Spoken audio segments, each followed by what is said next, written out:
ম্যানচেস্টারে নজির গড়লেন Joe Root. টেস্টে সর্বাধিক রানের তালিকায় দ্বিতীয় স্থানে উঠে আসলেন তিনি। একদিনেই রাহুল দ্রাবিড়, জ্যাক ক্যালিস ও রিকি পন্টিংকে টপকে গেলেন ইংল্যান্ডের ব্যাটার। তার সামনে এখন শুধু সচিন তেন্ডুলকর। ম্যানচেস্টারে ভারতের বিরুদ্ধে 17 রান করে নজির গড়েছেন রুট। ম্যানচেস্টারে ব্যাট করতে নামার সময় রুটের রান ছিল 13,259। তখন তার ওপরে সচিন ছাড়াও ছিলেন দ্রাবিড়, ক্যালিস ও পন্টিং। একে একে সকলকে টপকালেন তিনি। মাত্র 8 বলের ব্যবধানে দ্রাবিড় ও ক্যালিসকে ছাপিয়ে যান রুট। তবে পন্টিংকে টপকাতে সময় লাগলো তার।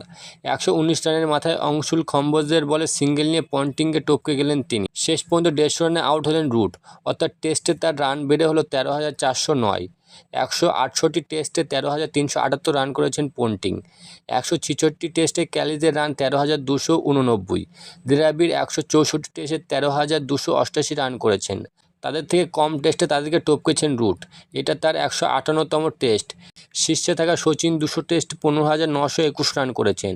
সেই রেকর্ড ভাঙতে হলে এখনও কয়েক বছর খেলতে হবে রুটকে। তবে রুটের যা ফিটনেস ও ইংল্যান্ডের বছরে যতগুলো টেস্ট খেলে তাতে সচিনের রেকর্ড ভাঙা অসম্ভব নয় রুটের পক্ষে।